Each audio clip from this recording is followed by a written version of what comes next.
Well, good afternoon, everybody. Welcome back to the International GTOpen Championship. We are live here from Portimao here at the Algarve International Circuit. We are back here with more racing as well. Race 2 to bring you 60 minutes of pure action with the driver change window between the 24th and 36th minute around this circuit. 15 turns, 4.653 kilometers.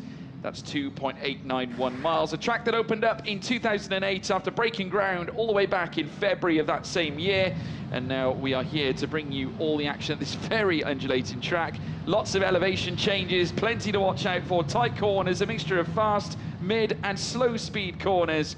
And we'll be, hopefully we'll get to see the tracks making their way through, making maneuvers as they go as well. Lots up for grabs, obviously off the back of a spectacular race yesterday, which of course the Get Speed car of Fabian Schiller and that of Alphys Lalzubert as well would go on to take victory. They're back again looking to do the same thing again, only from the top spot. Only the job is going to be that little much harder because they have got a penalty to serve during the pit stop phase, certainly as a result of that victory. My name is of course George Morgan. Joining me though in the commentary box as always is Chris Stevens. Chris, how you doing, sir?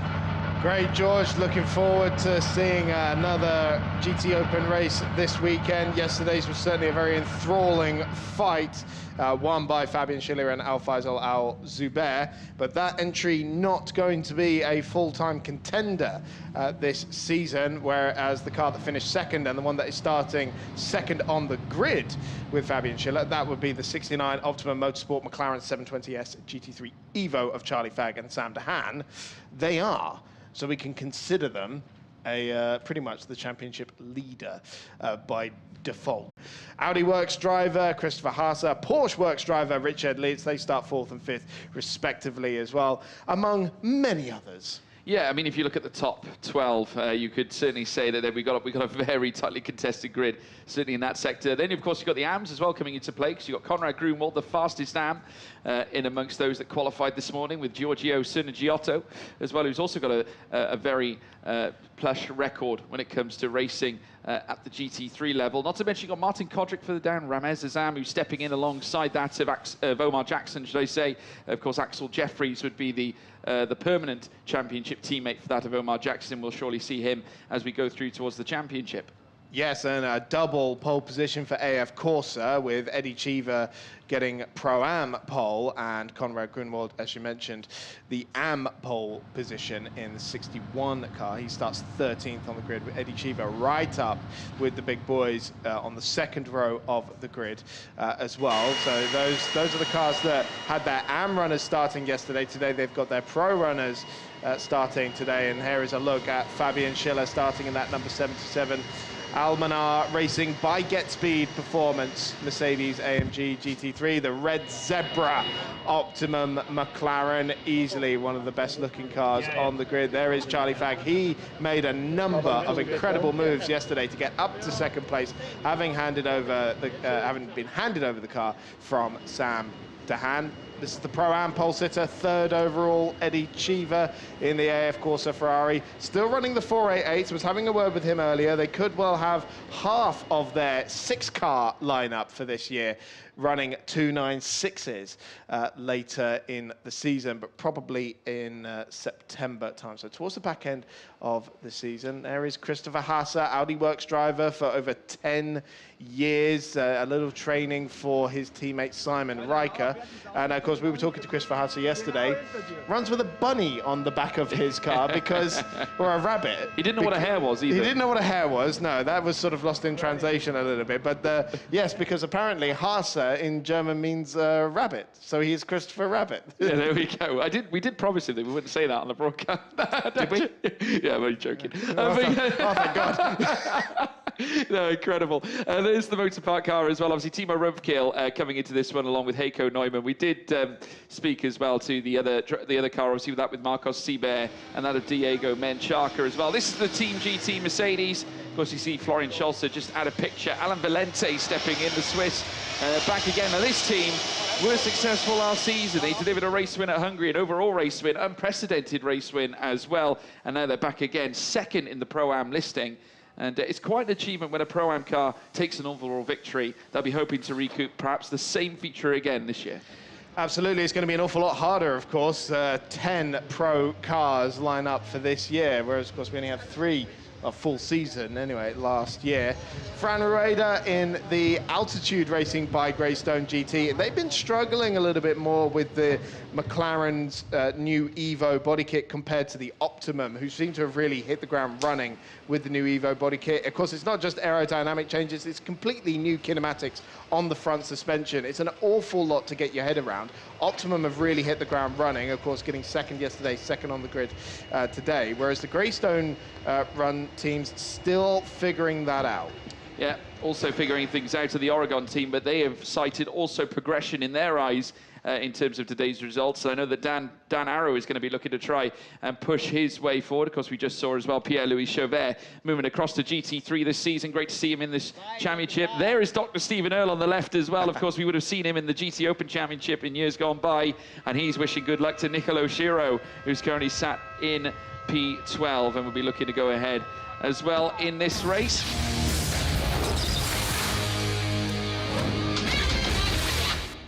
I'm going to take a look at the highlights as well from yesterday's race. Of course, our first race of the championship, and David Fuminelli was leading the way alongside Yannick Mettler. Of course, he had a number of handy candidates in behind, including that of the Get Speed Mercedes that would go on to win the race later on. Inside as well, Reece Barr, you can just see him just tucked in to the inside as well in the Mercedes. Familiar Silver Arrows colours for the SPS, as we then saw more tussling through the very hellacious Tour of Ip section. There you can see the Oregon team car just trying to make its way through. There was a bit of a coming together as well when the number 10 Racing 1 Ferrari would come a cropper in the face of a contest with Jamie Stanley as they made their way up through towards Sector 3. And this was when the Get Speed car, it brought out the time to shine. Of course, Al-Faisal Al-Zubair in the car for this one. And of course, the Red Zebra making another appearance here as it whipped past that of the Team Exler. But across the line, it certainly would be Get Speed. They would take the victory for Almana Racing as well. A great result for Fabian Schiller and that of Al-Faisal Al-Zubair to boot. And this is what the championship looks like off the face of our first round here. Al-Faisal Al-Zubair and Fabian Schiller lead the championship, 15 points apiece, with Charlie Falk, Sam Dehan in second as well. Marco Seibert in third alongside Diego Menchaca, with Christopher Haase and Simon Riker in behind them too. And we've got a grandstand starting to fill up with people as well. More people coming to see the GT3 cars. It's ever popular here, the GT3 racing, and has got a very dedicated fan base that do love the sport, and it's great to see the spectators out on show.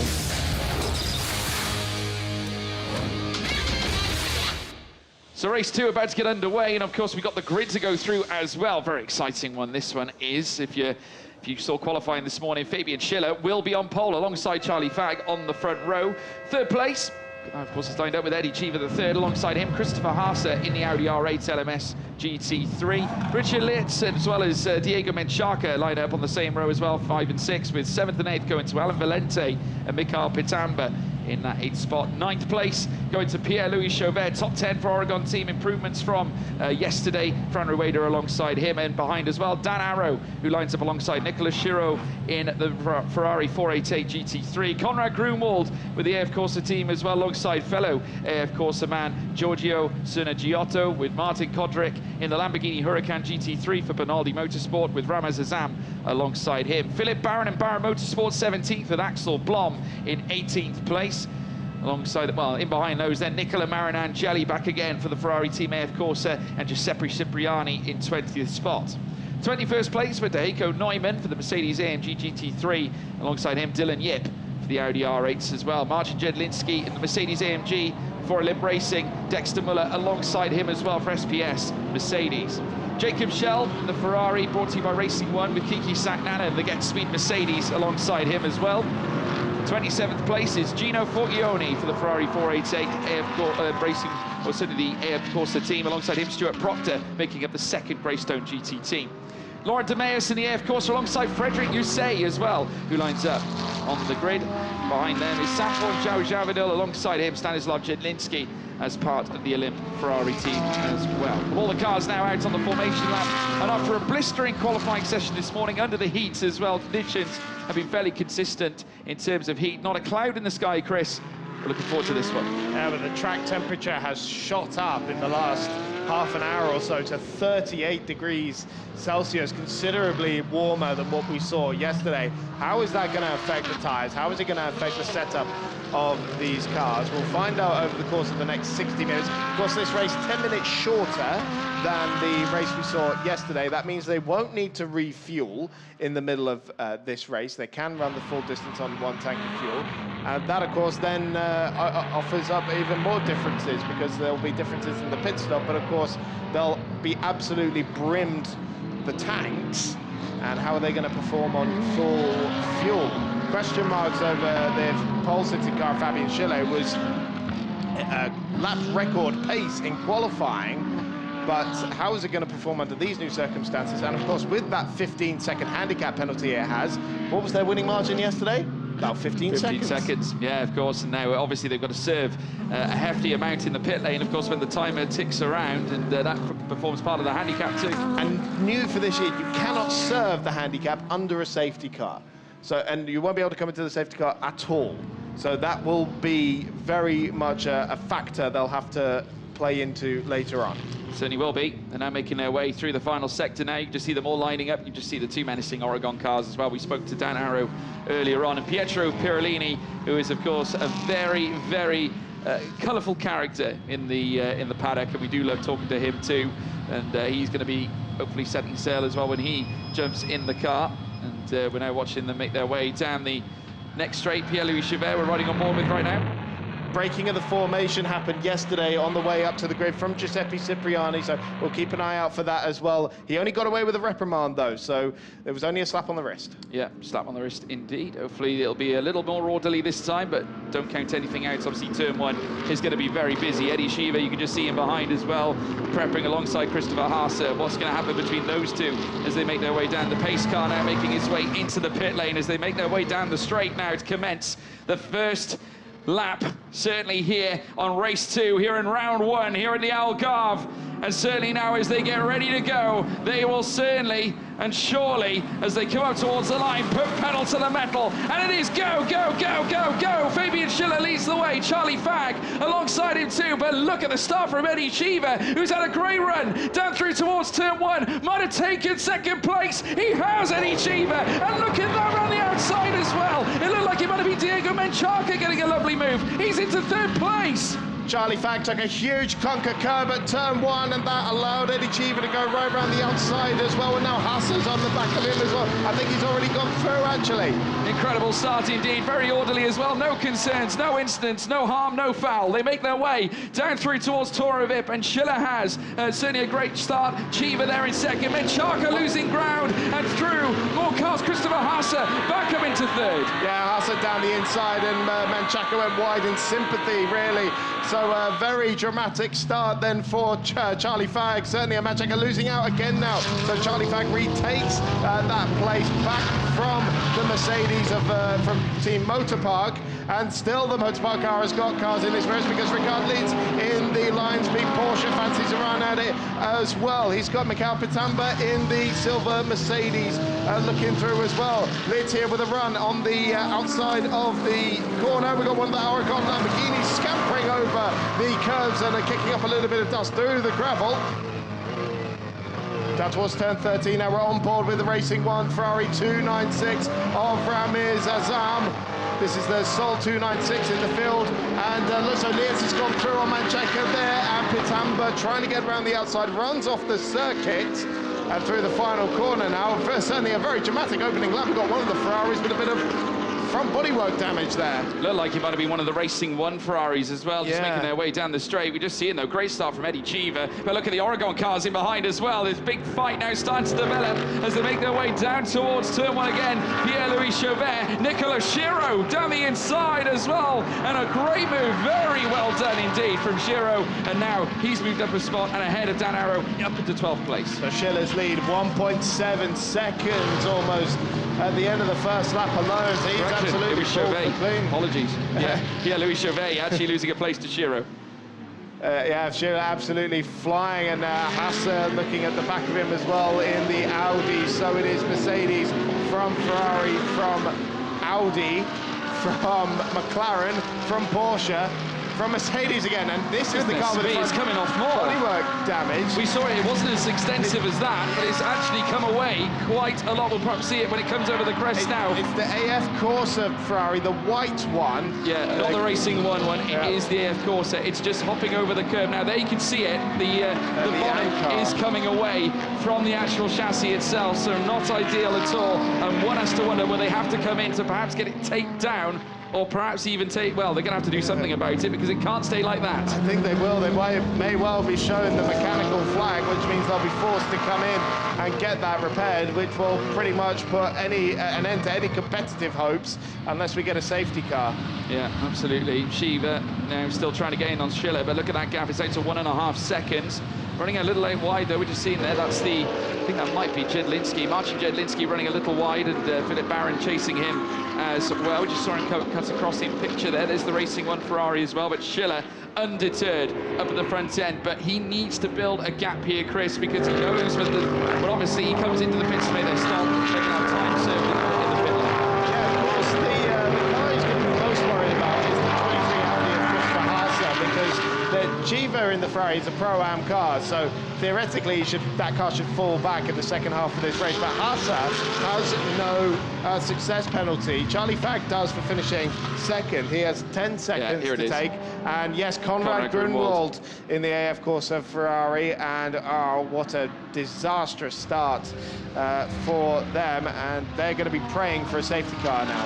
Yeah, absolutely. We're now watching the cars make their way through. Diego Menchaca looked like he had a roaring start at the very beginning. Obviously took P3 on track, and then losing out to 3 cars separately. Haase, Fag and Lietz all getting through past him, but don't count him out. Obviously Marcos Seibert will be jumping in as well later on, and he has a very decorated history. A 2016 Italian F4 champion and former GP3 driver. No doubt he's going to want to jump in the car. Spoke to him briefly beforehand. He was showing me everything about the inner workings of their motor, and a very, very high-class piece of equipment, as we now see Conrad Grunwald make his way back out onto the track, and it looks like they've secured that bonnet down.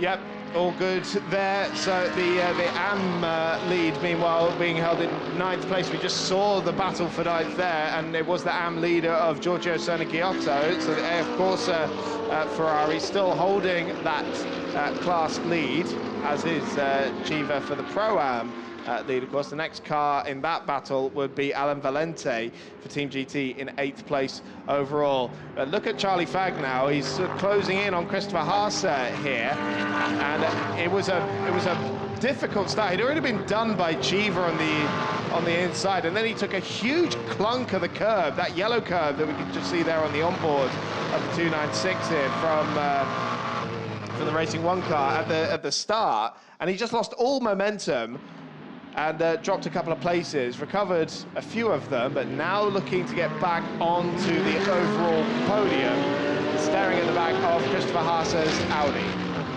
You see Charlie Fag as well, just in behind Christopher Haase, further down now. You obviously have Michael Pitt-Amber in that very attractive Mercedes, very familiar silver livery. Of course, features on the Formula One car on many an occasion. We're seeing it here as well in the GT3 categories here, and the GTOpen as well. As now we're seeing the Red Zebra make its way through, chasing as well as it goes, trying to close up on Christian Haase, losing 2 places off the race start, and they will have that success penalty, very much like Fabian Schiller's got to serve. Obviously, we'll have to see how they're able to make it work for them here, but Charlie Fag is getting closer and closer to that P3. He's now to within 0.5 of a second. Yeah, and we saw in the Euro Formula Open race earlier how difficult it can be to pass.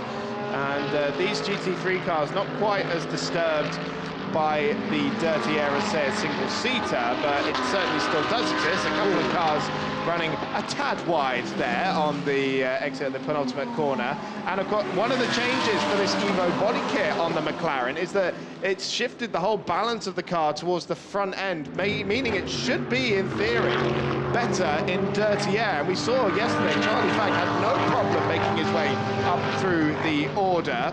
It's got a little bit more overall downforce on it as well, with a new rear wing as well. And certainly he's not too perturbed by the dirty air coming off the back of that Audi R8 LMS. No, it's all, he's getting closer and closer and closer in behind as well. Just running in behind it is the, of course, the Porsche Further back, line speed, of course, driven by Richard Lietz. And then, of course, further back, you've got Diego Menchaca. A few cars there just drifting slightly wide on the over the crest. They made their way down towards Tora Vip, as we're now seeing this battle still progress for third place. Out on track, 52 minutes to go here in this race, still a long way ahead. And we'll certainly witness many more great moments, to say the least. Further back, there's Diego Menchaca, there's Mikael Pitamba, there's Alan Valente. Further back, that of course being that of the certainly the Greystone GT of Fran Rueda, who's making his way through. And look at this as well, Shiro also gaining on him, but don't count out as well Pierre-Louis Chauvert as well, who's right in the mix too. Yeah, so Rueda's got a pair of Ferraris wheeling down on him, but yes. Yeah, so he's dispatched of one of them. He's into 9th place. So Sergio Giotto there being the AM class leader. So a bronze driver versus the pro of Rueda was a foregone conclusion. But Rueda now up into 9th overall and still holding 3rd in his class. Next car behind Sergio Giotto is Shiro. Here's a replay of the start. So keep an eye on the McLaren on the right-hand side of the screen. So Menchaca there in the Mercedes gets a fantastic launch, but it's Chiva who's just been blocked here by the Mercedes. We can't quite see, but you'll see he's already alongside. And watch Charlie Fags. He tries to get the undercut and bang up the curb there, and that allows Menchaca to just go right around the outside of it. Good recovery from Fag, really, in that instance. Here we ride on board here with Ramez Azam, of course, driving the Racing One Ferrari 296. You can just see the flash of the lights as well with the Kessel Racing Ferrari right in front of him here. You've got the AF Corsa in the middle. Look at the Oregon car on the outside too, almost trying to cut through on the outside. There goes as well the Kessel Racing Ferrari, just wide there, and the Racing One is being forced essentially to sort of sit behind, late on the brakes, trying to cut around the outside. Had a good run actually, heading through turn 3. A little bit of contact here as well. Now that's Sergio Giotto coming together with Fran Rueda. Oh, a little bit of afters there. Yeah, so that was obviously before he got the move done for 9th place overall. Just a bit of hip and shoulder there. You have to be so careful when you're racing the bronze drivers. You kind of have to treat them like the back end of a donkey, really, and assume that you're going to get bitten at some point if you try anything other than a fairly simple maneuver. But of course that is the difficulty of multi-class racing that is based around the drivers. It's a whole other thing when you throw in a different class of car as well. Of course, all these cars are GT3 cars. The thing that separates them in the class is the driver classes. So the bronze, silver, gold, a couple of platinums as well in the form of Christopher Haase and Richard Lietz. But yeah, you have to be able to drive around that. Yeah, certainly do. Certainly battles all across the circuit. Sergio Giotto now up into 10th. Should I say down to 10th, was in P9. Rueda's taken that away from him. You can see there, Rueda making his way down the straight. There's Sergio Giotto now, ahead of fellow Ferrari man Shiro. Currently sits in 11th place with Chauvert in behind those, and Dan Arrow, who is there in 13th as well. Martin Kodrick as well down in 14th with Nicola Marinangeli not far behind either. But take a look at this lovely run here from Shiro, who is fancying perhaps a move this time as well, just sort of teeing up the prospect of a major overtake that will surely grant him some extra points. We're now seeing as well Mikael Pitamba come together as well with Alan Valente to Mercedes, dressed in silver, as now the Escalade heading out of Tora Vip. Yeah, so this is the pro car of Pitamba in the 20 being pressured by the Pro-Am 22 Team GT car. The Alan Valente, no slouch at all. He has an awful lot of GT experience between doing Super Trofeo. Now, what is this? This is a slow, very wide line taken. It looked like he might have been slightly too aggressive on the throttle. I thought he was going to run wide, to be quite honest. Fag really leaving no stone unturned, trying to gain on Christian Haase. The gap now has come slightly outwards. It was a lot closer before, but he's now obviously lost a little bit of time. But the Team GT Mercedes, go on Chris, tell us about Alan Valente. Well, yes, I was just going to say an awful lot of GT experience for Alan Valente, which is using it between Super Trofeo, ADAC GT4, GT4 European Series, GTOpen of course, and GT World Challenge Europe Endurance. But Mikael Pitamba, the South African racer, new to the team, but also no slouch in GTs. Raced the Kyalami 9 Hour this year as well. So coming under pressure here, but no movements just yet from Alan Valente. Of course, they've got Fran Rueda in the Greystone GT McLaren chasing them down as well. Yeah, certainly do. Heading through the first sector, now the two Mercs come together further back. Then you've got Rueda, who's also brought himself into the mix. Obviously, as these two are fighting, it allows the McLaren 720S to jump straight into this. Of course, this being the Evo Kit version that they've been talking about, and naturally now it's all on Rueda to try and bring it in. We spoke to Andrew Gilbert, of course, his co-driver, and of course they said they've got some lessons to learn as they come together through Tour of Ip now. The Mercedes starting to get tighter and tighter. Pitamba could be in trouble here. Yeah, Pitamba practically came to a stop on the apex of turn 3 there, just to try and pick a moment when Valente isn't expecting him to drive away and just hold him up ever so slightly. But of course, these two Mercs, apparently the fastest cars in a straight line here this weekend, and that's part of the reason we're seeing such speed from the Almanar Racing Mercedes from GetSpeed that is currently leading the race.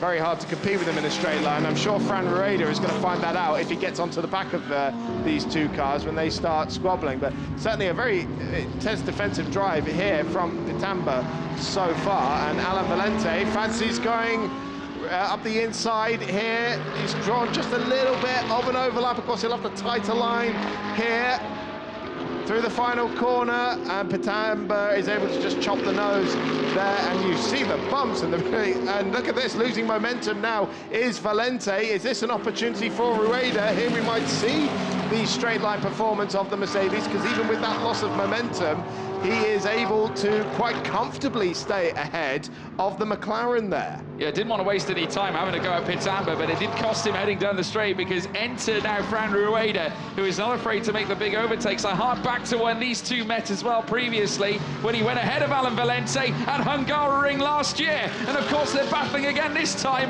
and this time getting a full view of the side panel on that Mercedes AMG. Big chance now for the Greystone McLaren as it now goes hunting, has to wait behind now heading through Tour of Ip. But I tell you what, Fran Rueda not content with staying where he is. He fancies a pop at Alan Valente, and he might do it in the next lap or so. He's going to have to get inventive though, so that McLaren lacking in straight line speed compared to the Mercedes, as are a lot of the other manufacturers, it seems. Got two Ferraris squabbling over position here. That's Serna Giotto still holding the AM leader. Shiro still battling over the last spot in the top 10, which will be the last spot for overall point-paying positions. This an AM car versus a Pro-Am car. And Shiro here fancies a run at his fellow Ferrari man, both from the AF Corsa stable, if I'm not mistaken. There's the Nicola Shiro and Giorgio Giotto coming together, certainly just following each other nose to tail as they whip through the next right here, of course, with 44 and 20 to go. Shiro part of the Kessel faculty, of course, in 38, so it is two quite legendary Ferrari teams competing there for overall position, not necessarily for class position, but Nicola Shiro there still sitting in the wheel tracks of the AF Corsa. Little look at the nose up the inside. Yeah, that's Shiro, of course, a Euro Formula Open champion in years gone by, so certainly know how to dispatch of Serna Giotto here. Getting closer to him as well. We just saw them making their way through as we got the Benaldi Motorsports Lamborghinis as well coming together. Just look at Fran Rueda just tucking in behind these two runners in front of him. This, of course, being the battle between that of Shiro and Serna Giotto as they make their way out. The battle between two Ferraris, two different teams, though, driving those similar manufactured cars as they make their way through, as they peel now up the banking. That'll take them up the crest and over the hill, and certainly now Rueda getting closer and closer to the back of Valente. You get the feeling there's going to be a crescendo eventually. Of course, they all want to get by, obviously, with the advantage coming through in the pit stops as well. No one wants to be behind the other when it comes to the pit stop phase, because any advantage is a good advantage, and I'm sure they'll like to show you why. Both the Mercedes and the McLaren powered by V8 motors, the 6.2 litre naturally aspirated unit in the Mercedes, as opposed to the 4 litre twin turbo arrangement in the McLaren. And here we've got a little side-by-side, the Olin Ferrari getting out wide there.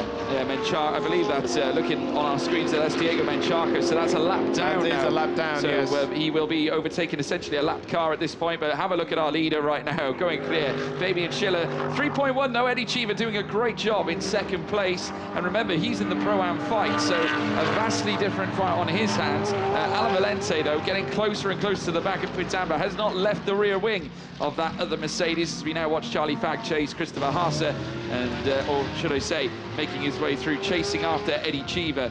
Very shortly, of course, he's got to try and dispatch a few runners that's in between the pair of them now. This is Christopher Haase, incidentally, in the Audi R8 LMS, and making their way through Tor a bit now. Now, the Conrad Grunwald car that we saw with the bodywork damage has just been given another black and orange flag, and it is back in the pits.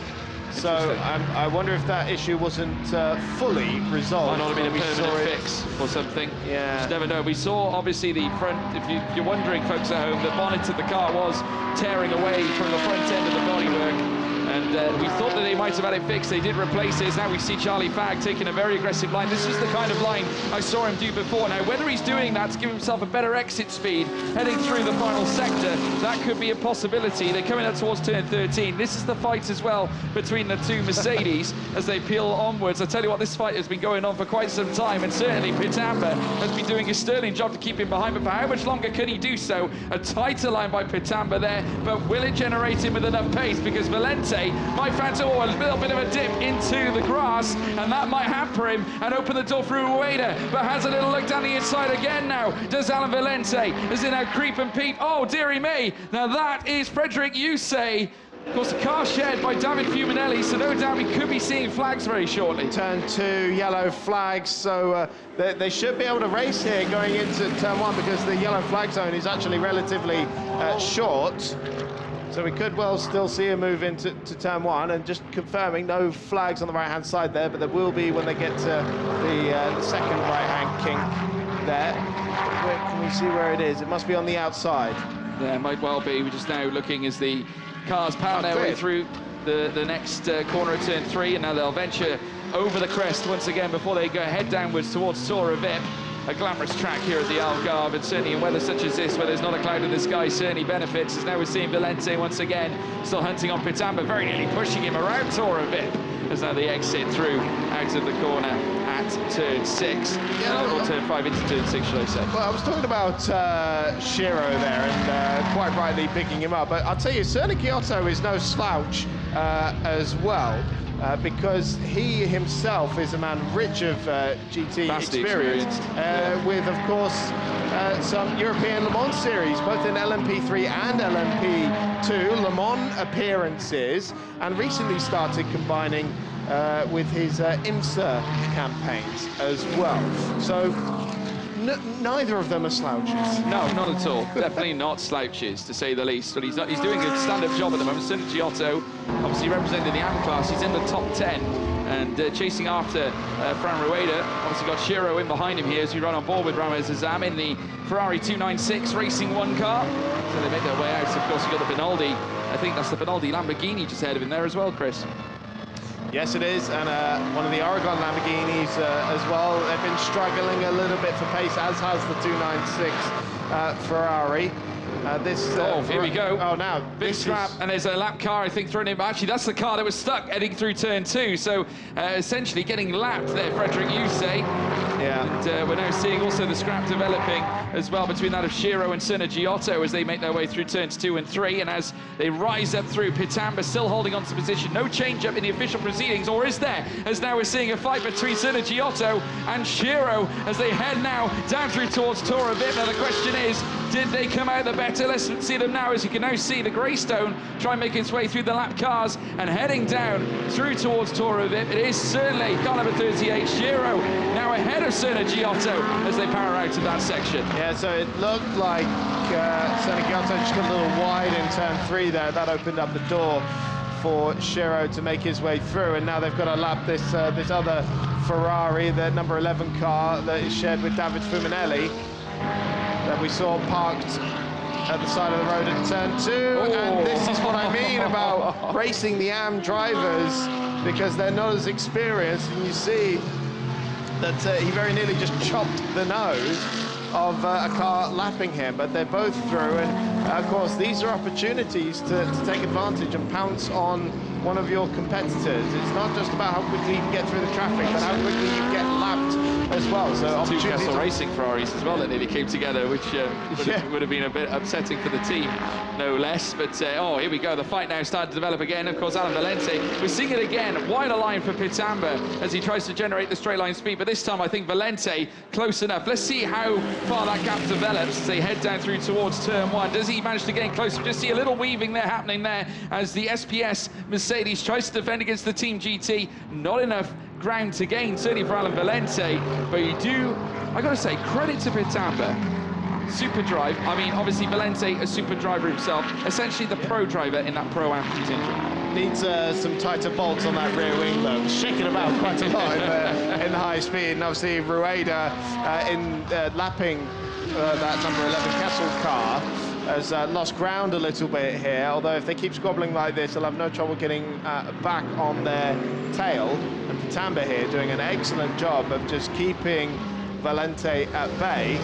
Of course, Valente, the 22 car, that should in theory fall back later in the race because it is a Pro-Am car, and the driver currently driving it is the pro in that sense. Florian Schultz will be taking over that car later, the bronze driver.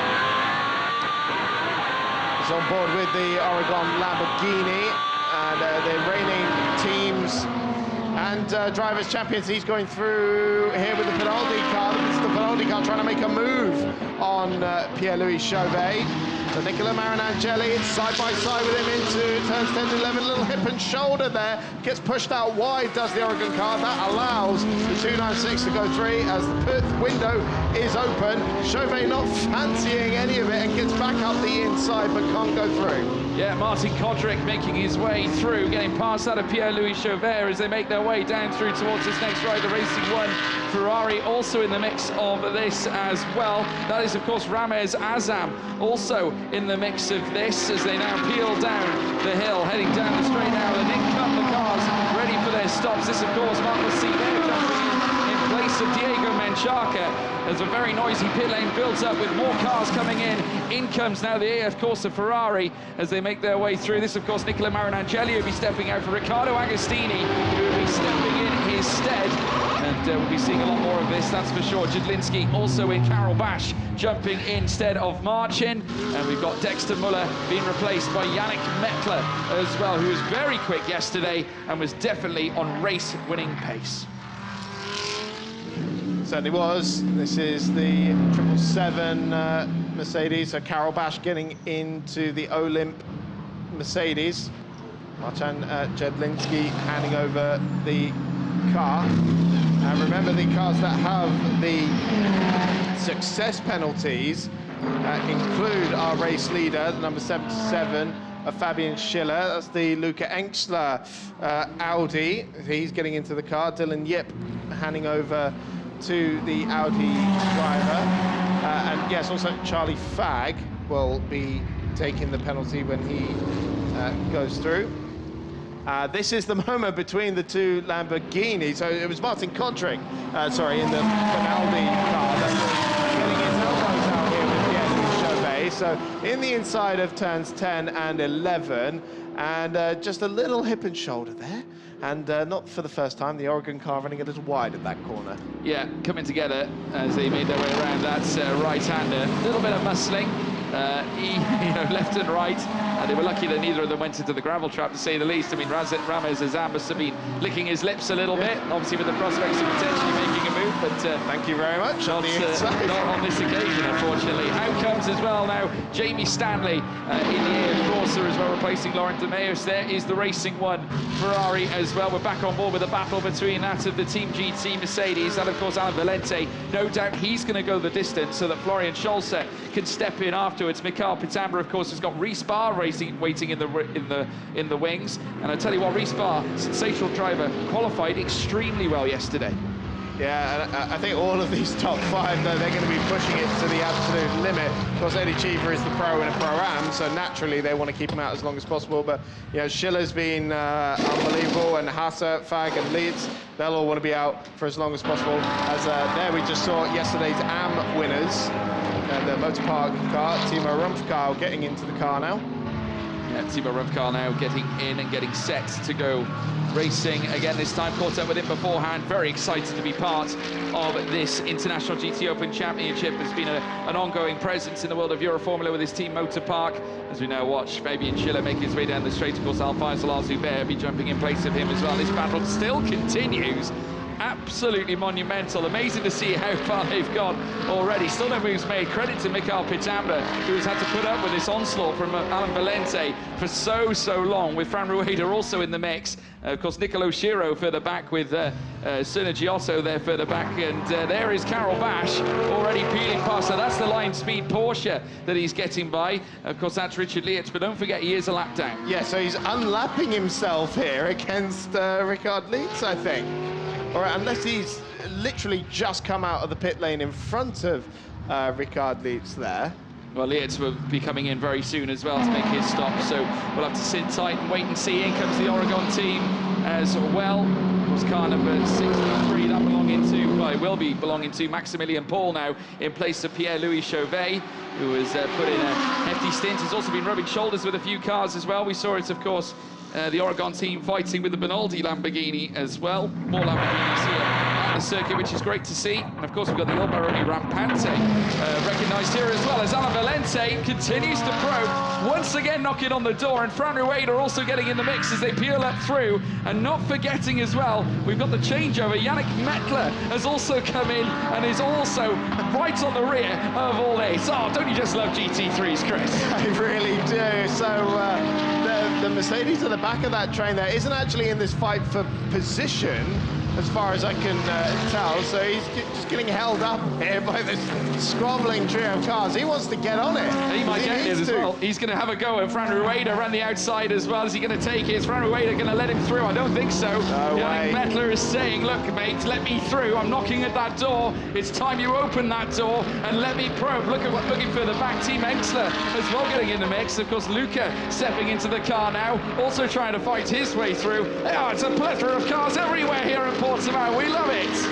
Yeah, so he's trying to get underneath the Kessel Ferrari there, and I think the Audi struggling a little for straight line speed, but shouldn't really have too much of a problem going through now that Luca's in the car. This has given a little bit of respite to Pitamba in 6th place in that silver Mercedes that leads this train of cars. But of course, Fran Rueda doesn't have to yield at all to the 54 of Yannick Mettler.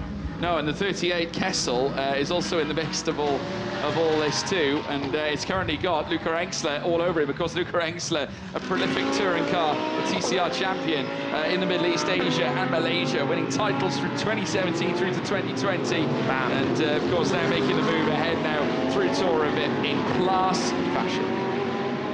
Yeah, we expect nothing less from a man who's won multiple TCR championships in Asia, Malaysia, Europe, all over the world really. The junior world champion as well, now turning his hand to GT racing. And a flash of the lights here from the Motor Park Mercedes, trying to get through the traffic. This is a critical phase in this race, George, because we've got cars right next to each other that are not actually racing each other, that they're having to watch the mirrors for the cars they actually are competing with, and the cars that they're getting around or getting lapped by. It's a critical time. Yeah, Gino Borghioni as well stepping out of the car. In comes Andrea Montemini, leader now in as well, and the race leader in comes now Al-Faisal Al-Zubair in place of Fabian Schiller very shortly, who has done a monster stint obviously and has delivered just like he did yesterday. And now it's the turn of Al-Faisal Al-Zubair to take it home. Shiva the third is now leading the way on track. Of course, that's subject of course to the stops, because obviously obviously we have still yet to see pit stops for the likes of Christopher Haase, as well as Charlie Fagg and Richard Lietz. In comes now as well the Silver Arrow Mercedes, and of course the SPS Performance Automotive car now heading through, and Michael Pittamber is going to step out. Reece Barr, who performed magnificently yesterday in qualifying. In comes Fran Rueda. Andrew Gilbert is going to be stepping in place of him now, as now we start to see the cars get back into an orderly fashion. If there's anything orderly or fashionable in 5 minutes right now. Yeah, hard to say really. So Eddie Cheever takes over the overall lead of the race. So Fabian Schiller there, not leaving it to the absolute last minute to hand over to Al-Faisal Al-Zubair in the 77 car, but clearly the top 11 at the moment are, because they're yet to stop, and that of course includes Eddie Cheever, Chris Vass, Charlie Fagg and Richard Lietz in that leading quartet now. Yeah, well, out comes the get speed. Of course, Alman Racing after serving the penalty as well that they would have set. Yeah, and now making his way down through towards turn 3. So he's behind Marcos Seibert in the motor park, the pro motor park Mercedes. So he's lost out in position there, as you'd expect with the success penalty that he had to take. In comes Christopher, oh, is that, yeah, Haase in? Yes, it was. Yeah, Christopher Haase coming in as well. Charlie Fagg overtakes him and now takes that second place. Of course, he's still got to stop as well further down. If you look at the actual list of drivers that need to stop, there's quite the plethora of them. I would say, according to my screen and my records, Michael Seibert leads this race. Yeah, he does for now. We'll see where Haase comes out in relation to that, because of course he was ahead already of Seibert, and he doesn't have any success penalty. So we'll see where Simon Riker comes out when he gets into the car. This could well now take the lead of the motor race, and we'll see in relation to where the 69 Optimum car comes out as well. Lietz is in as well, so Patrick Cobb getting into the Lionsby Porsche as well. This is Alan Valente. This is all about to unfold here. So yeah, Alan Valente about to hand over to Florian Schultz as well. The Pro handing over to the AM. This is going to be critical in terms of the Pro-Am battle, because they were second in class when they came in. Yeah, Alan Valente stepping out, Florian Schultz stepping in. He will get strapped up and ready to go as we now see the Get Speed Performance. We'll see the Get Speed car make its way down the straight, and now out comes the cars now. So this is where it gets tasty. This is where it gets interesting. Al-Faisal Al-Zubair trying to chase downwards now as the cars make their way through, and certainly Seibert out in front. Not to mention you've got Al-Zubair, Riker as well, who's also jumped in. Kolb as well is ahead of him too. Florian Schultz. You've got Jackson who's in the pits. Perolini, obviously that's got to be sorted out, but Reece Barr also in the mix. So a bit of work to do. But yeah, all behind Riker, I believe. It certainly looked it when they came out of the pits, and yeah, there is Riker ahead of Seibert. So Riker pretty much now has the net lead of this motor race in the 23 East Talent Racing Audi. Yeah, fantastic from Riker, getting himself up the order, essentially the net race leader in terms of stops. Marco Polcini is in, as is Sam Dahan. So Sam Dahan stepping in, of course, Polcini stepping in to the cars as well. So obviously Charlie Fagg has done his stint, and it's the turn of the Red Zebra to be driven by that of Sam Dahan. There is the AF Corsa. That, of course, of Eddie Cheever III, that, of course, led for a good portion. Now, he was leading the Pro-Am contingent, and now it's the turn of none other than Marco Polcini to step into the car. Yeah, so we'll see where they come out in relation to Schultz, which is currently in 12th place. But Simon Riker here is going to have his hands full very shortly, because I think Marcos Seibert is already closing down that gap. Simon Riker getting a little bit of coaching from Christopher Haase here. It's a little bit of development work, both of them pushing the track limits on the exit of the penultimate corner. So Riker has pretty much the net lead so far. I think he's about to take the actual lead, because the top 6 are now in those remaining cars, and we'll have to see where Sam Dahan comes out in the Optimum McLaren as well, because that's going to be, well, really interesting, given that he also had a success penalty to take after finishing second yesterday. Yeah, Ernst Kirkmeyer coming in for Philip Barron as well for the Barron Motorsport Ferrari, and there's the battle developing as well. It's a Greystone GT car leading that contingent with an Oregon Team Lamborghini. The driver change window has shut, folks. That's officially shut.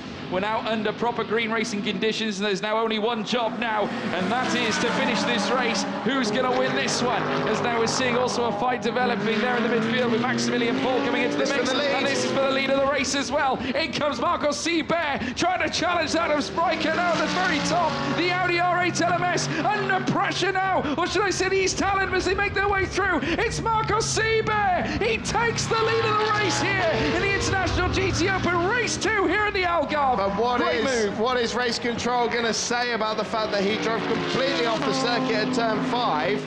I know it was 2 corners technically before he actually got the move done, but he certainly had some momentum there, and I'm sure if I was Simon Riker, I'd be complaining about it on the radio, so I'm sure that at least someone at the East Talent Racing team is. So here it is, he was down the inside at turn 5, squirming to get it stopped, runs completely off the circuit, so Riker comes back at him, but he's still got this momentum here. It depends whether he really backed out of it. I'm sure he would have made sure I was actually behind the Audi before I went for the move, so you can't say I gained an advantage by going off the track, but yeah, that's very, very nip and tuck. Very tough decision for the stewards to certainly call. I'm sure they'll have a look at it. Another move down the inside. Now we've got also the Oregon car in the mix of all this as well. The Greystone GT having to give way to an AF Corsa.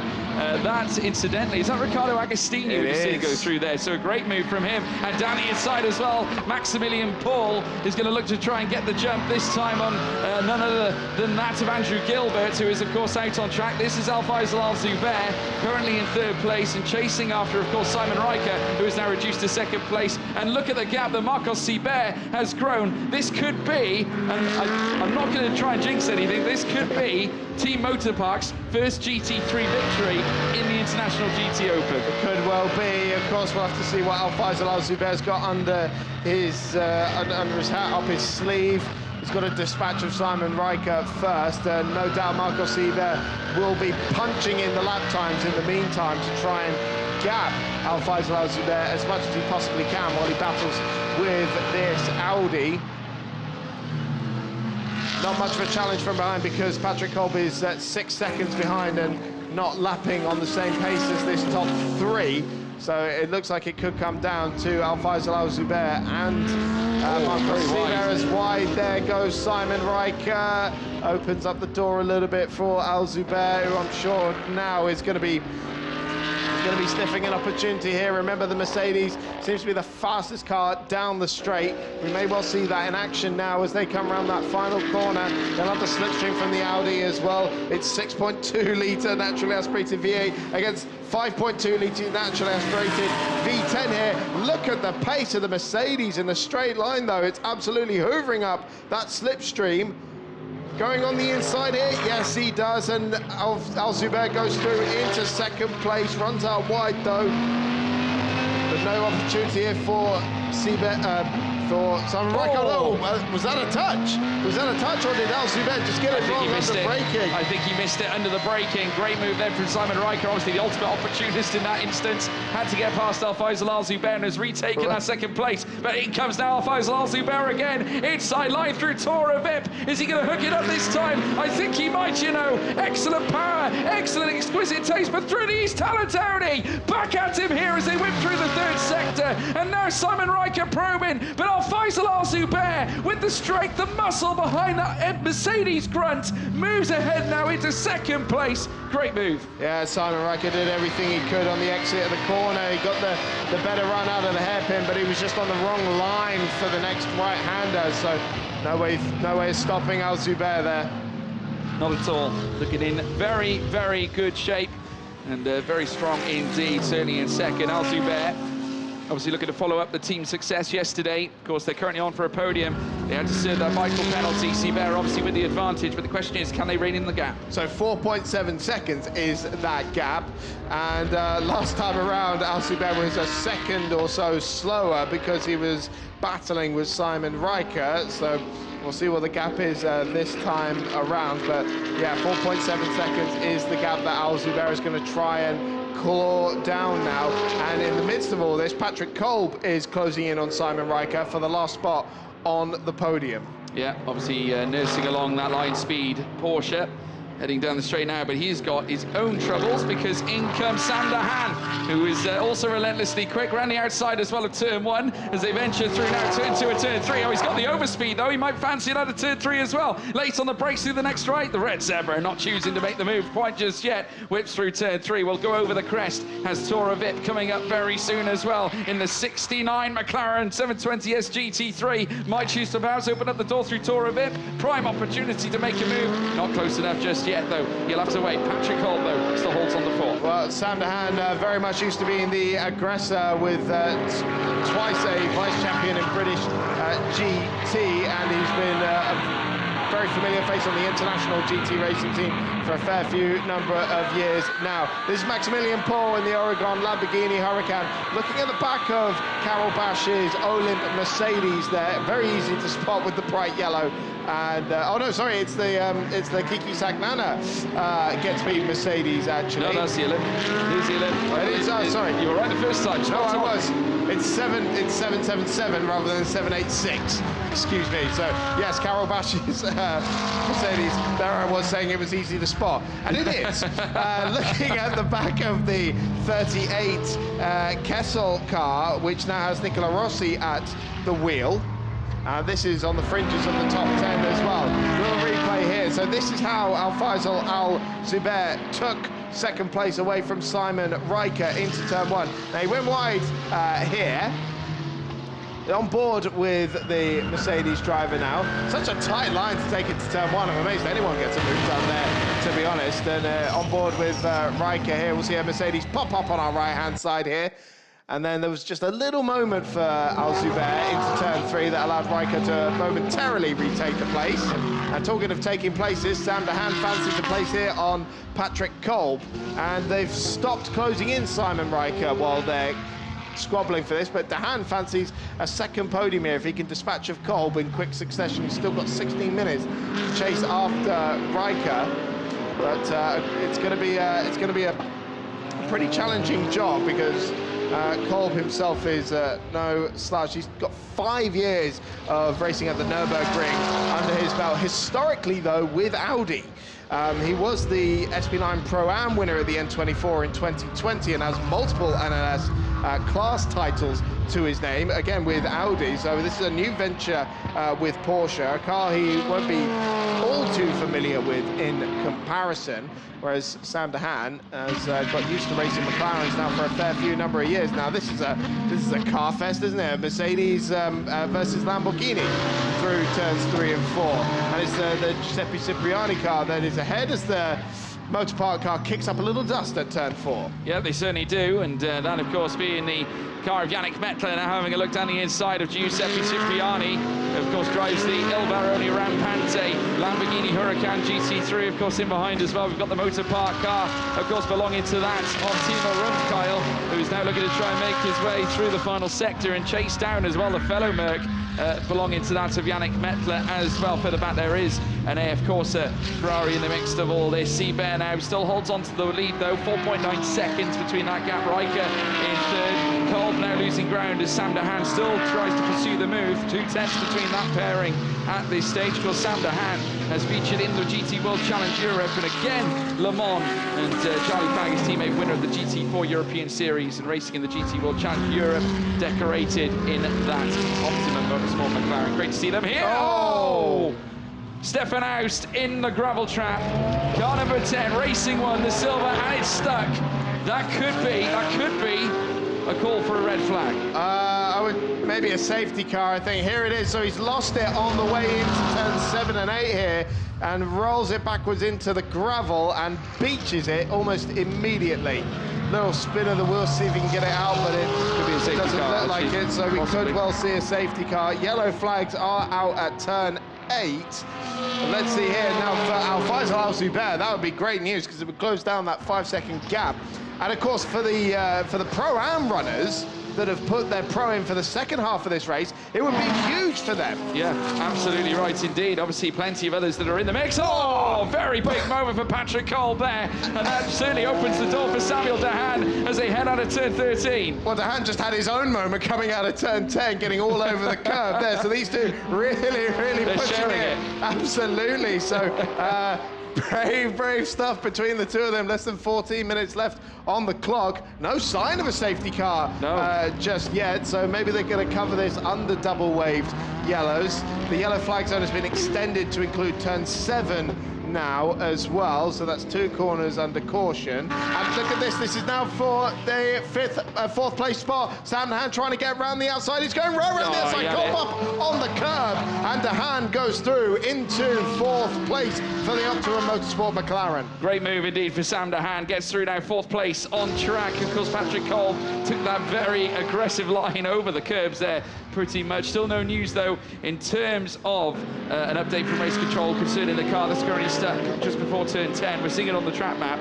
Of course, car number 10 as it makes its way up towards sector 3, still stranded in the gravel. But Seabear still has the chance now. If you have Marcus Seabear right now, you don't want a safety car. You want to hold on to the advantage. He does not want Alfaisal Al-Zubair in behind. Here's the replay of the overtake. Yeah, classic stuff. So in the slipstream, pinches him up on the curb there as well. He takes such a tight line through the first corner. It's such a fast corner. What is it, the old adage, you're damned if you do, damned if you don't in terms of defence. This is Giuseppe Cipriani here getting his elbows out with the AM Motor Park car, the 65 of Rumpfkeil, and it was running off the circuit there was Cipriani. Now these are the 2 cars. The Cipriani car is the one we thought won the AM class battle yesterday, but it was a transponder issue on the Motor Park car that led to that confusion, and it was the 65 that actually took the honours there on that occasion. And he's trying to get another one up on him here because he's trying everything he can to get past Cipriani out of turn 5, and that battle is currently for 2nd in the AM category. Certainly is. Rode on board now with Maximilian Paul, who's giving chase out to the Kessel Racing Ferrari that's right in front of him here. Very narrow line as they come through turn 13, as you hear the roar of the Oregon team Lamborghini, of course the car that would go on to win the GTOpen Championship last season. And just look at the coveted number of cars just in behind as well. Just look at the traffic as they make their way down the hill. Incredible moment. A Ferrari in behind too with a Mercedes AMG GT3. Great chance here now, certainly for that of the Oregon team, if they can pull this together. Obviously Maximilian Paul will need this as he makes his way down the straight, down towards turn 1. But look at this move here now, as we're already seeing a tie-up here. Steve Jans also further back as well, as we see the Ferraris come on through. That of course being the 11, that belonging to, if I'm not mistaken, Fuminelli. So he's lapping himself. Goodness me, where did he come from? But also, have a look at this. In comes now Steve Jans' car as well. That, of course, being that of the Get Speed Mercedes. And also challenging around the outside. I tell you what, it's a mix-up, and that is pole position. Yeah, so remember the Mercedes very quick in a straight line, so we might have a run here into turn 5. Fuminelli now going for another car here to unlap himself, right off the circuit. That's one way of doing it. Maximilian Paul goes mirrors full of Get Speed Mercedes at the moment. And of course, this is a pro car of Max Paul versus the Pro-Am of Steve Jans. It's for 12th overall. And look, there is the Racing 1 Ferrari that was stuck in the gravel. So we've now got green flags at turn 7 and 8. Yeah, no concerns now. The car has been removed and it is now back onto the tracks. No concerns, folks. We are as we are. Marcos Seabear still leads, with Alfaisal Al-Zubair also in the mix as well. What I can tell you is that Alfaisal Al-Zubair is knocking the time off. He is getting closer. He's now down to 4.4 seconds. We could have a crescendo at the end of the race should Alfaisal Al-Zubair put the work in. Last time around, though, they were separated by only 200ths of a second in lap time, so 4.4 seconds in the remaining 10 minutes of this race is going to be a big ask indeed for the 77 Get Speed car to make it a double this weekend and deny Team Motorpark their first GT3 race win. Yeah, what a story that would be, of course. Years of dominance as the Euro Formula Open champions, and now could yet put themselves down as race winners here in the world of GT3 racing. Marcos Seabear, of course, moving into this series after so much success in the helm of certainly single-seaters, where he would go on to take the Italian F4 championship. And also, as I said before, a former GP3 driver, now moving on upwards, as now we see that of Timo Rumpfkeil and Giuseppe Cipriani. Now this has been developing over a period of time. Oh, the switch back from Rumpfkeil through turn 1. and Giuseppe Cipriani couldn't see it coming. He locked up just a little bit. I think he just missed the braking zone just slightly, but Kyle on point, executing, cutting through, and he'll be pleased with that. As now we see Steve Jans now on Maximilian Paul as they head through the next right. Yeah, close stuff once again, and still we've got the Kessel Ferrari involved in that as well, the 38 of Nicola Rossi, but Maximilian Paul still fending off Steve Jans for now. This is the replay of the, look at that, how close do you want him into turn one, and Cipriani running a little wide through the corner, and bam, Brumfkarl just up the inside. Beautiful. We'll be pleased with that. An excellent move, certainly from the Motor Park team boss as well. Now also moonlighting as a driver for the team, as he did last season for their cameo appearance in the GTOpen, and now they've taken on the helm here of racing here in the GT3 full time in this championship. And what a way to start the championship. First round, and you take your team's first win in the series too. How about that? Incredible. Yeah, it's great as well. They got the two relative youngsters in there. Diego Mancheca, 28 years old, from Mexico City. Marcos Seber from Mar del Plata in Argentina, 27 years old. And they both have very promising GT racing careers ahead of him, as Steve Jans still piling on the pressure here on Maximilian Paul. The straight line speed of that Mercedes, tough to overcome, but Maximilian Paul doing a pretty sterling job of it at the moment. Yeah, looking very primed indeed, and also in behind we've also got some Kessel Racing Ferrari. That's Kessel Racing, it certainly is, making its way through, chasing after that is Steve Jans. Now that belongs to Rossi there in 13, and he is chasing after those as they peel down the hill now towards the hairpin at Tora Vip. But as they do so, obviously very close and tightly matched together as we now watch them head up the hill now, up towards Sector 3, and they'll head down the straight again. And the Pro-Am lead, meanwhile, is down to 4.1 seconds. Florian Schultz in the Team GT Mercedes in 8th place overall, was nearly 2 seconds quicker last time around than Marco Polcini, teammate to Eddie Cheever, who was currently leading that class. That's Patrick Kolb as well, I believe, also being unlapped as well. I think that's Marco Polcini, I think, making the big moves there. Polcini. That's for position. The 27 ahead now. So line speed, Kolb. 99, Patrick Kolb getting through. That is actually, yes, apologies, Marco Polcini, the Pro-Am driver. You were alluding that to Florian Schultz earlier on. Interesting. Has Kolb got a problem here? I think very slow onto the straight, and he's about to get eaten up here by the chasing pack. Yeah, look, Schultz is going through. Schultz has got him. Yeah, so Kolb's got some sort of problem in the line speed Porsche. That's a real shame for him. He was running well inside the top 5, and now just getting swallowed up by the pack here. So what's that going to do? That's Agostini going through as well. So Riccardo Agostini now going ahead there of Kolb, and Kolb definitely looks like he has a problem, and losing ground after ground and time on time as they whip through the next sector, obviously down through Tora Vip. This is Schulze, and you can see the contingent of cars, and in comes now as well Alan Carroll Bash, who looks to try and get his way through past the line speed Porsche as well. Oh, heartbreak for them. But of course, this means the Pro-Am lead battle now down to 3 seconds, and there's no one between them now. It's 6th overall, but Polcini is coming under pressure in the closing stages of this race from Florian Schultz. 5 minutes remain. Certainly does. Here comes Marcus Seber now down the straight. Of course, your current race leader here at the moment. And of course, we can take a look inside the Motor Park garage. And there, of course, Heiko Neumann is demonstrating there with the team. As now we see Marcus Seber lapping that of the Racing One Ferrari that's further back too, as they peel through the turns 2 and turns 3 as well. Faisal Al-Jubair currently 4.7. It's a huge ask now to bring that gap in within the final 4 minutes and 40. But I tell you what, if you're Marcus Seber, you can enjoy the remaining laps you have in the car as long as you keep it consistent, keep it tidy. We certainly don't want to see any instance like we saw in the GT Cup Europe yesterday. No, absolutely not. But what a day this will be for the team based at Oschersleben in Germany.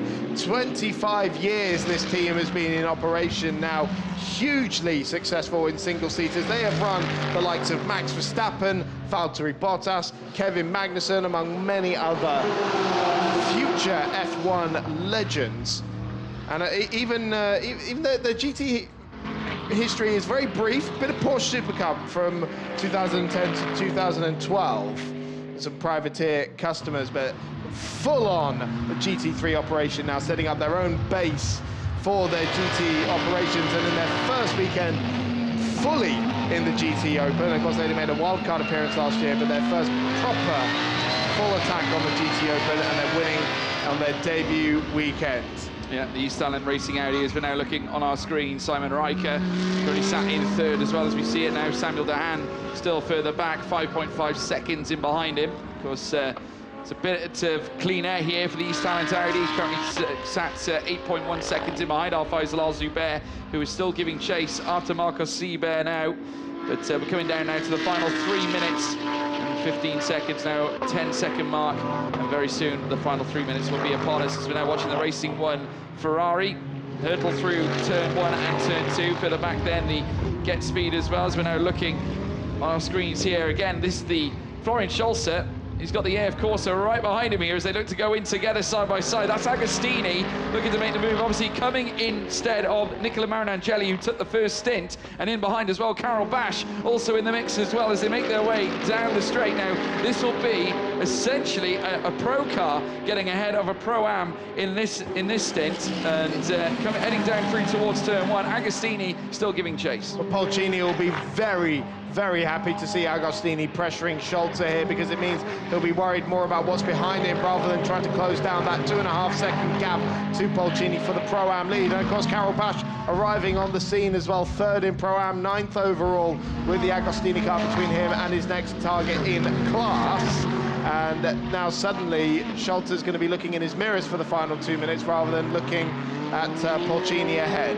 Yeah, absolutely right indeed. Polcini on to currently set a precedence by taking the Pro-Am victory. And what a story it would be for the likes of Eddie Cheever, who started extremely promisingly as well, second in the entirety of this field before finishing his stint. And a great drive so far by teammate Marco Polcini, who stepped in the car and has certainly delivered here and put in the squeeze now. Indeed, now Agostini on Florian Scholzer, which will certainly help Polcini, as you allude to. Naturally, AF Corsa working for AF Corsa. Absolutely, George. He's running in 8th place at the moment, and Agostini here piling on the pressure on Scholzer, who is the bronze in that pairing of the Team GT drivers. So he should be able to find a way through as Marcos Seabear starts the final lap of the race. And up the inside here is Polcini on the penultimate turn. Still no way through though, and I think maybe even he's struggling to get past that very rapid Mercedes, rapid in a straight line, of course.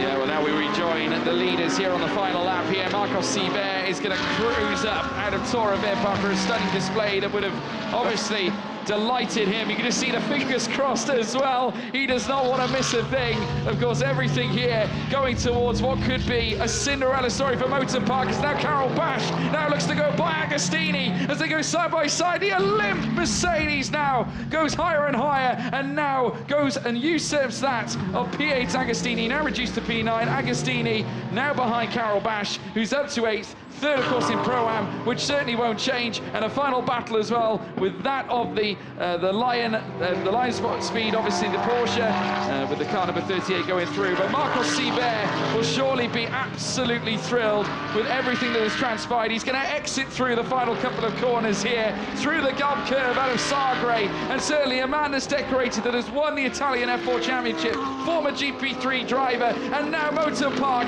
After all their success in single-seaters, they're going to cross the line and take their first victory in their first official full season round, and it'll be Motor Park on top here in the International GT Open. It's round 1, first race win in race 2. They will be thrilled. Congratulations to them. Al-Faisal Al-Zubair in 2nd, Simon Riker home in 3rd.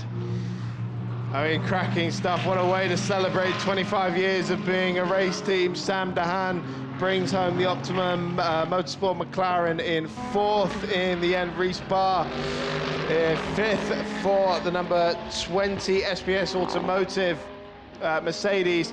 Polcini will take the Pro-Am win, and look at this, for 2nd in the Pro-Am class. Carol Bash has got right up to the back of Florian Scholz, but he's just going to run out of meters. Polcini takes the Pro-Am win. Scholzer in 2nd, Carol Bash 3rd. Those 3 cars line astern in the end. Agostini in 9th, just behind them. Maximilian Paul will bring it home in 10th place for the Oregon Lamborghini. And we look to Alessandro Cozzi in 17th place overall for the AM win. He is only a couple of seconds ahead of Timo Rumpfkeil in the sister motorpark Mercedes, with a car in between them as well, but it looks like that will be going to him. Indeed it does, he's just crossed the line now. Massive congratulations to that of Diego Menchaca and Marcos Seber, who brought it home. A team performance, a team display. They controlled the race after the second stint, and certainly the first stint very integral to that performance as well from Diego Menchaca. The Mexican will be thrilled, and Seber now joining them at the top as well. Alfaisal Zubair will take a brilliant second place alongside that of his teammate at the Almano Racing Get Speed performance car. And nevertheless, Fabian Schiller, I'm sure, watched on and was glad, nevertheless, of the podium that they secured. Simon Riker coming home in third as well for the East Talent Audi team.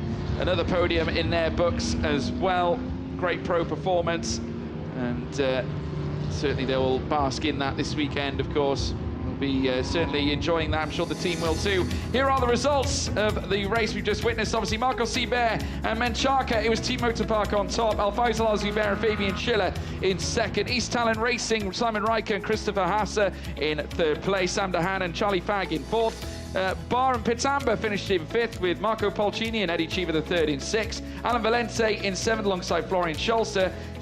Marcin Jedlinski and Carol Bash coming home in eighth place, with Nicola Marinangeli and Riccardo Agostini in ninth. Pierre-Louis Chauvet, of course, then coming home as well, along with his teammate Maximilian Paul in 10th. Steve Jans in 11th, alongside Nicolo Rosi there in 12th, certainly in that position as well. 12th then went to Rosie Shiro, Enxler and Yip in 13th, Muller Mettler in 14th, Colblietz in 15th, Gilbert Rueda 16th, Cozy Serna Giotto 17th, Pirolini Arrow in 18th, Neumann Rumpkill in 19th, Giuseppe Cipriani coming home in 20th, Kiki Santana and Adam Museka 21st, Proctor, the two Proctors coming home, of course, Lewis and Stewart in 22nd, Laurent de Meus, Jamie Stanley 23rd, Pavlovic, João Jaminil in 24th, with Kirkmeyer and Barron in 25th, Kodrick and Murr in 26th, with Yusei and Fumanelli in 27th, Jackson and Azam in 28th as well. Further down, of course, Christian Kozanowski as well as Stanislav Jedlinski in 29th, Stefan Aust, of course, out of the race, Andrea Montemini as well, further down as well, with Jean-Claude Sada in 32nd.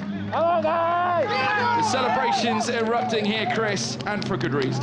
Absolutely. What a day for Team Motorpark.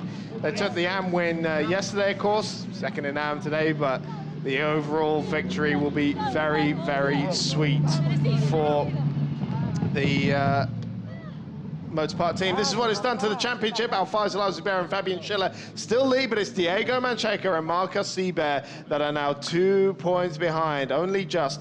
And of course, with the championship leading car not being here all season, that is effectively the championship lead for Team Motorpark, ahead of the Optimum Motorsport McLaren of Charlie Fagg and Sam Dahan. The celebrations continue in Parc Ferme for this team based at Oschersleben. Chatting with the team. Simon Riker there, very happy to be on the podium for East Talent Racing. And for East Talent Racing, that's an incredible display in what is their first season racing internationally. Simon Riker bringing home the podium for East Talent Racing Audi. Alfaisal Zubair and Fabian Schiller second overall for Almanar by Get Speed. But the race winners for the first time in GT3, it is Team Motorpark, Marcos Seber and Menchaca. And we can hear from our race winners now. Diego Menchaca, Marcos Seber, winners of race 2, a very beautiful race 2 here at Portimao. And Diego, you drove in the first stint, great stint. Yeah, we made a gamble and we didn't use a second set on new tires, considering we knew how quick he was. We knew the pace we had in the car, so we just decided, okay, I box in, we sent him out on new tires like we did yesterday with me to try and undercut. It worked, thanks to Timo, thanks to all the sponsors. I won a race with my brother in life, my best friend. I mean, I can't believe it, you know? And it was my dad's birthday not long ago. Feliz cumpleaños, Tony. To everyone supporting us, thank you. Thank you so much. And this guy, honestly, incredible job. The whole team. And the Hermano did the perfect second stint. Yeah, it was amazing. Thanks to Diego, amazing race start. Also for me, the car was fantastic. But like he said, it was a dream for us to race together. We make jokes about that because we race together in single seater, same team, whatever, but never together in the same car. So now it's time to enjoy. Yes. Yeah, two former Euroformula, by the way, drivers. Yeah. Muy bien, enhorabuena, chicos. Podio. Sorry, just one more. So,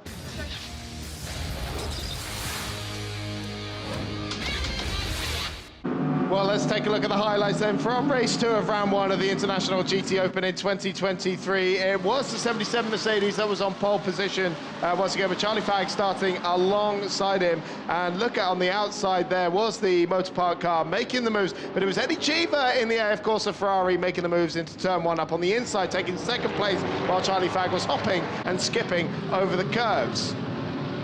Plenty of action further back as we saw a little bit of tussling between some of the Ferraris further down the order, and it was Fabian Schiller who led in the early stages, the recently appointed Mercedes AMG factory driver who pulled the gap.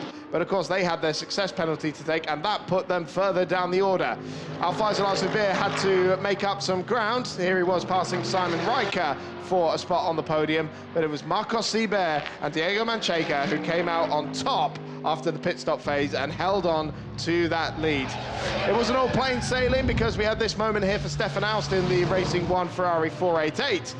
And seemingly late problems for Patrick Cole. This was just before all that, as Sam DeHaan got around the outside. Victory for the first time in GT3 for Team Motorpark in the GT Open.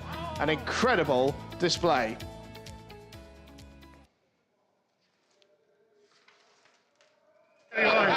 And we go to the podium where we will celebrate not only the overall, but the Pro-Am and the Am winners as well, and podium finishers. So for the overall podium is, of course, the East Talent Racing Audi pairing of Works driver Christopher Haase and Simon Riker in third place. The first season for the team racing internationally, and they've stuck it on the podium in their first weekend of the International GT Open. Fabian Schiller and Al-Faisal Al-Sabir second after their win yesterday, but for the first time taking the top step of the podium. You saw what it meant to them in the interview. The camaraderie between them of Diego Manchega and Marcos Seibert for Team Motorpark. And Timo Robkar, the team principal, will get his own podium in a bit, so other team members getting to represent them on the podium.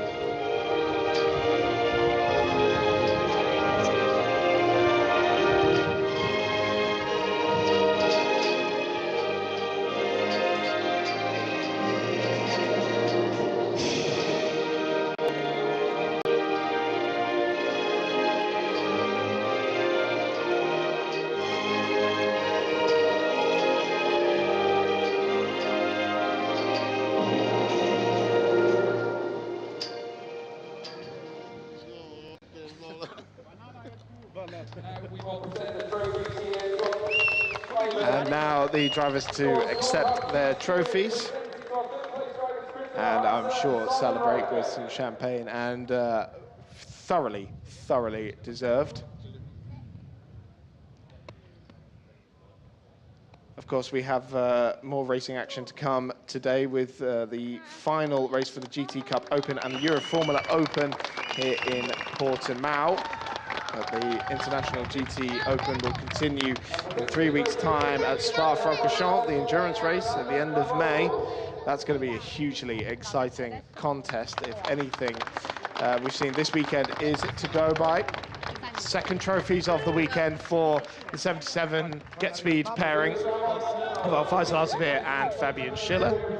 Almost look a little disappointed to be second there. But these two trophies will be very well received by Team Motorpark. Yeah! What a moment for that team. 25th anniversary of Team Motorpark that has dominated the single-seater racing scene. And now it looks like they're going to apply that same success to the GT3 racing world.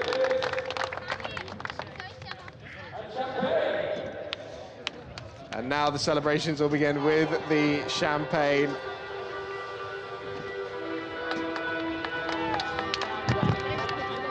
Not a disappointed face on the podium. Absolutely fantastic for all 6 of them up there. Now, of course, the team on the second step there, we won't see them at Spa, but the other 2, well, we certainly will, among others. There will be a very hotly contested endurance race at the end of May. Moving on to 777 Mercedes of Marcin Jedlinski and Karol Bash.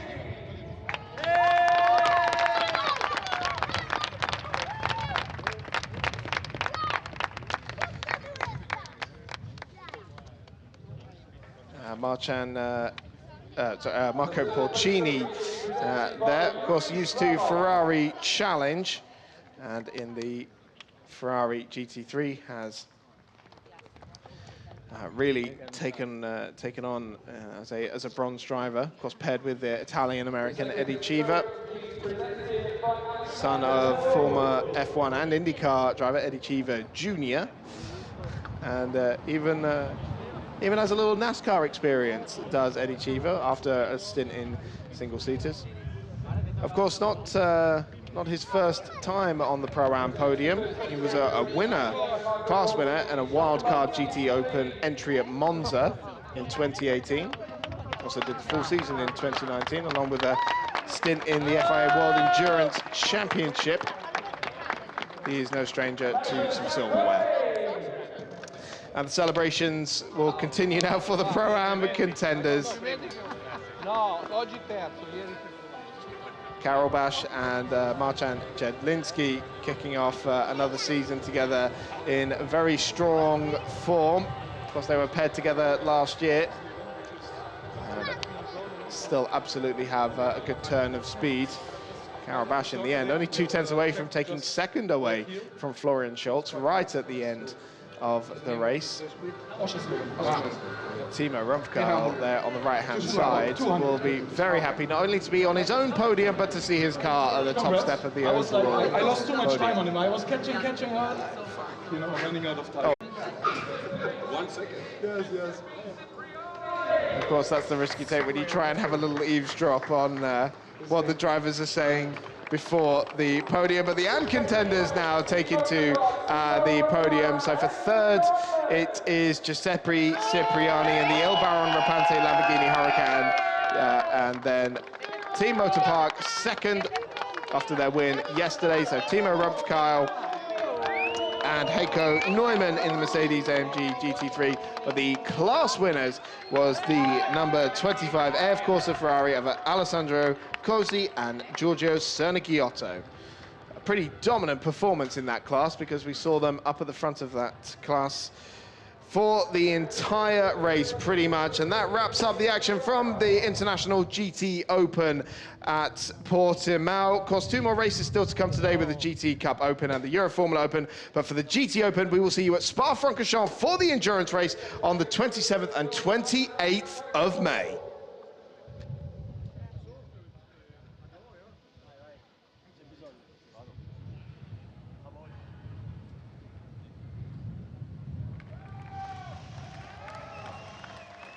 And presenting the winning trophy to AF Corsa is John Baptiste